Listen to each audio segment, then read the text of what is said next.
Hey, sorry if my audio quality here is really bad, but there's some times on screen, so if you've already heard about a game that is going to be in this video, then you can just skip it and keep the video moving along at your own pace. I hope you enjoy. The Sonic community is a very weird place. They output some good stuff and some bad stuff. I honestly think that there might be more Sonic fan games than there are for something like Mario, which is kind of insane. Today we're going to be taking a sort of critical look at some 2D Sonic fan games, just in time for Sage, me getting those relevant video topics. Why don't we take a look at a fan game that is generally accepted to be pretty good in the Sonic community?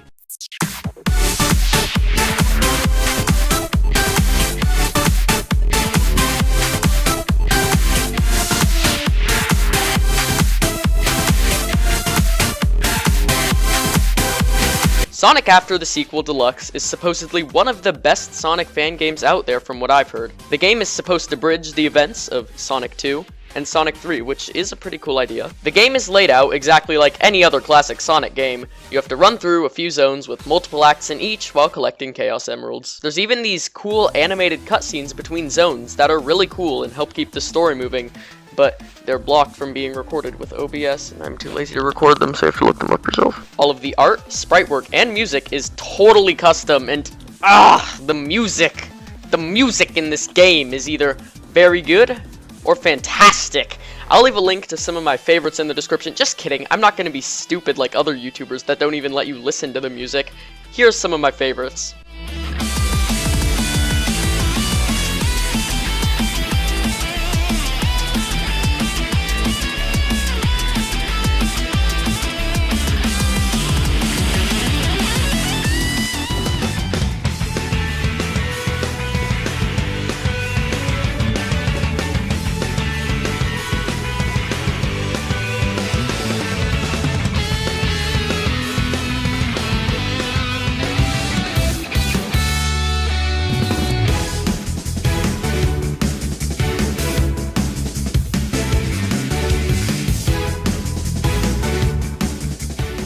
The level design is also pretty good, with multiple branching paths throughout the level, just like a normal classic Sonic game, and there aren't many bad spike or enemy placements, unlike a normal classic Sonic game. One of the best things about the game, I think, is that there's these unique gimmicks that are present in every act, and then they're replaced by something totally new in the next one. It just keeps throwing these unique ideas at you really fast, and just when that idea starts to get old, it's replaced by a totally new idea. Some of my favorites are these sugar piles and sugar splash zone that make Sonic go on a sugar high and go super fast.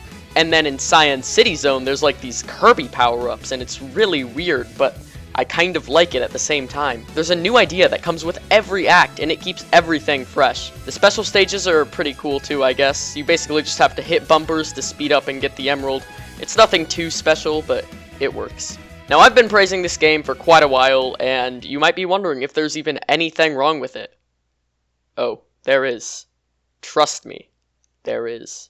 The amount of glitches in this game is insane. From small things like being able to move during a peel out, to glitches just like not dying properly or levels not loading, so you have to reset the entire game and lose some progress. This game is just really broken sometimes. Another pretty huge downside is the boss fights. Most of them aren't even very good at all. A lot of the bosses use a sort of Sonic Advance 2 style, where you're constantly running forwards trying to hit the boss.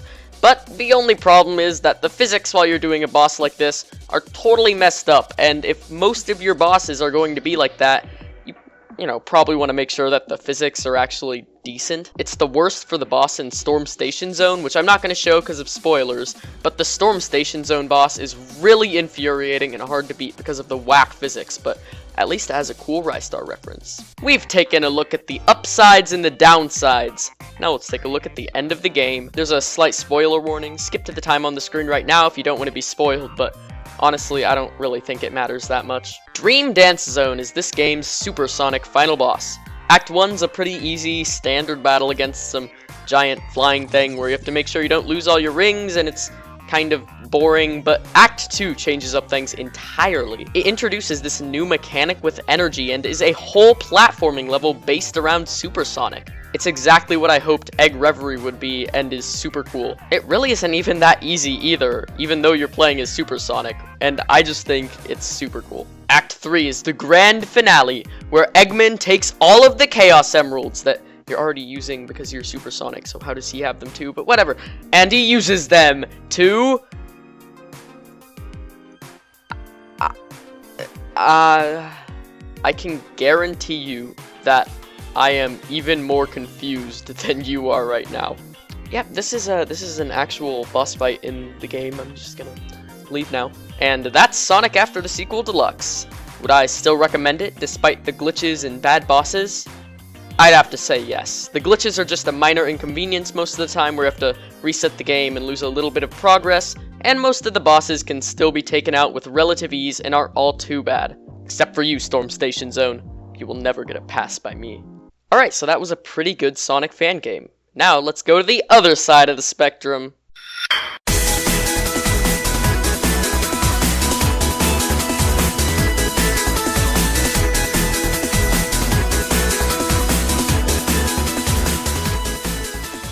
Hi, yes, it's the editor version of me, where I'm editing this video.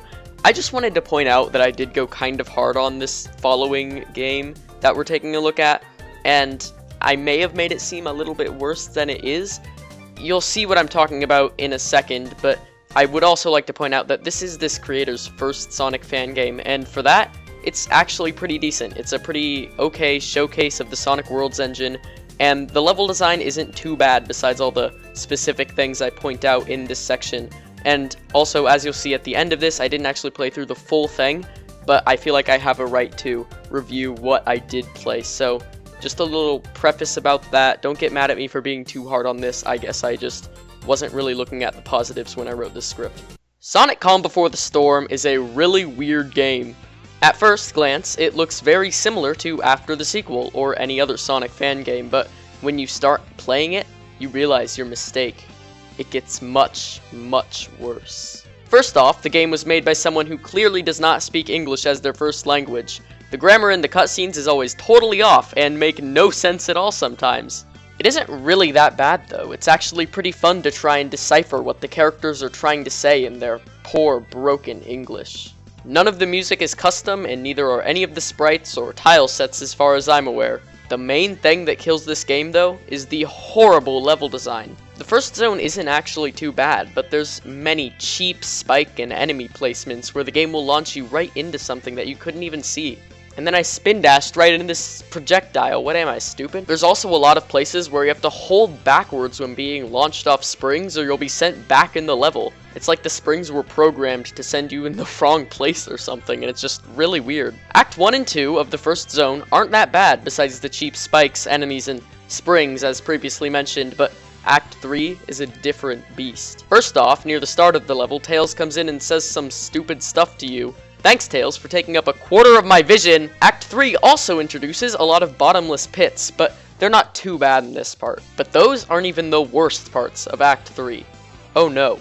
The worst part is this boss. This boss is the stupidest thing ever. Not only does Metal Sonic dash by without giving you any time to react in the later phases, the boss is literally suspended over a bottomless pit so that you instantly die if you mess up even once. I could go more in depth, but if you really want to see how awful this boss is, then play the game yourself. I haven't even said the worst part about this game though yet. When you game over, you're sent all the way back to the start, no matter how far in the game you were. That is so dumb. The level select isn't even in this final version of the game. Tropical Shine Zone, more like Tropical Torture Zone.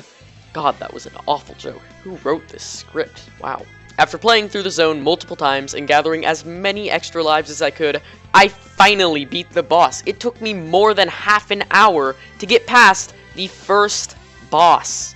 After you beat the boss, some story stuff happens, and then suddenly you're playing as Amy for the next zone. And it seems like the creator's obsession with cheap spikes and enemies was replaced with an obsession for bottomless pits. Like, there are so many bottomless pits in this level, it's stupid. Luckily, I am a Sonic pro, and I dodged most of them, but for someone who doesn't have hundreds of hours in Sonic Mania, this level might make you game over a lot. And don't forget, it sends you all the way back to the start of the game, so you have to beat the stupid full first zone and the stupid first boss again. And Act 3 of the level has this really dumb part where you have to push a block over these insta-kill spikes. And it is the most tedious and dumb thing I have ever done in any game ever. Also, Amy can't curl into a ball, and the hitbox on her hammer is the smallest thing, so defeating enemies is really hard and annoying as Amy. Tiki Tiki Tree Zone, more like Tiki Tiki Torture Zone. Wait, I already made that joke. Anyways, the boss for the second zone is really easy and boring when you figure out how to hurt it, which happens to be the exact opposite of the first boss. After this, some more story stuff happens, and I lost my last life at the start of the next zone. I am not going to play this whole game again to get back there, to get past the first boss and the stupid insta-kill spikes part and all the bottomless pits. So, that's where we leave off this one. And hey look, there's also actually special stages in this game, maybe they'll be good. You just have to find the secret big okay, once again, I guarantee you that I am more confused than you are right now. You know, if only there was someone else here that could help me make sense of this.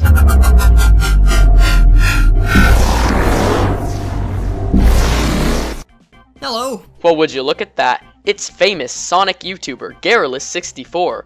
Wanna help me and try and decipher what the heck this is? Yeah, sure, might as well. It's a bit of a wild ride. So basically, you jump into the special ring here, and then all of a sudden you're in Hill from Sonic.exe. You run to the right for a bit, and you see a whole bunch of dead Sonic characters, and Amy just kind of cries a bit, and then all of a sudden the demon himself shows up. And then you get spit right back into the cheeriness of Tiki Tiki Tree Zone. It's really strange because in the demo, you don't see him anywhere else except for in this little sub-area and on the game over screen. So if you never get a game over, you would really have no idea what's going on there. Yeah, that seems really out of place. Yeah, tell me about...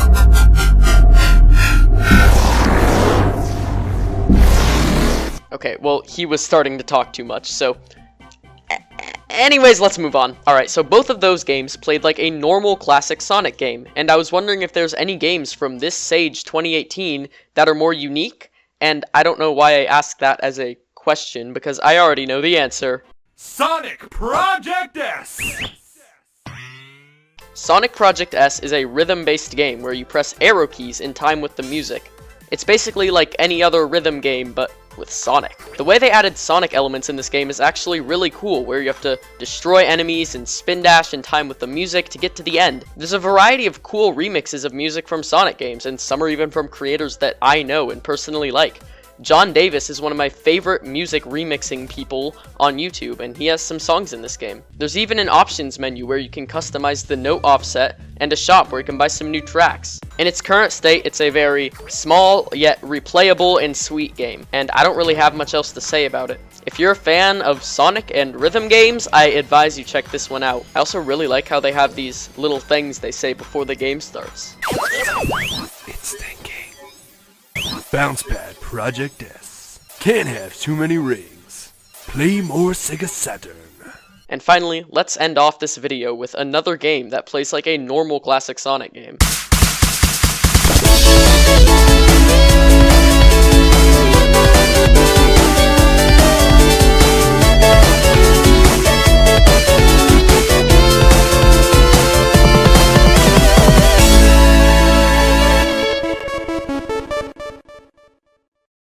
Once again, at first glance, Sonic Pursuit looks like another basic classic Sonic game. But Sonic Pursuit actually expands on its engine and is very unique from a lot of other Sonic fan games. Sonic has a new ability that's a double jump if you hold up, and it's a stomp if you hold down. I think it'd be cool if there was an air dash if you hold forwards, but what do I know? Sonic also has a passive ability called Static Release. If you collect a lot of rings without being hit, you do a static release, which basically just means you move and jump faster. Halfway through Act 1, the gameplay totally switches up and has you riding this dolphin for a little bit. Right now this demo is just a single zone, but I think has a lot of potential to become something really cool because of its unique abilities and mechanics. The presentation of this game is also really solid for being a 0.1 alpha build. And looks like that's it for this video. In case you haven't figured it out yet, I made this video to come out around Sage 2018, which is the Sonic Amateur Games Expo. It's basically an event focused around Sonic fan games. There were a lot of 3D games submitted to Sage this year, so maybe I'll make a follow-up video to this one talking about 3D Sonic Fangames. There's also a lot more 2D games, I just didn't want to cover too many of them that were too similar to each other in this video. However, I could make another video about more 2D Sonic Fangames too, if that's what the people want. This is my first video like this one, so I really hope you enjoyed it, and if you did enjoy it, then subscribing helps me out a lot. I put a lot of work into this video, and I'm pretty happy with the end result. Hey, I'd like to thank Garrulous64 for voicing some lines in this video. It was super cool of him to decide to come on here.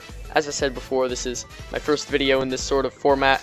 In case you couldn't tell, it was kind of inspired by Ant Dude. I don't know. If you guys like it, I'll do more. If not, I'll just go back to making bad content. Alright, hope you enjoyed. See you later.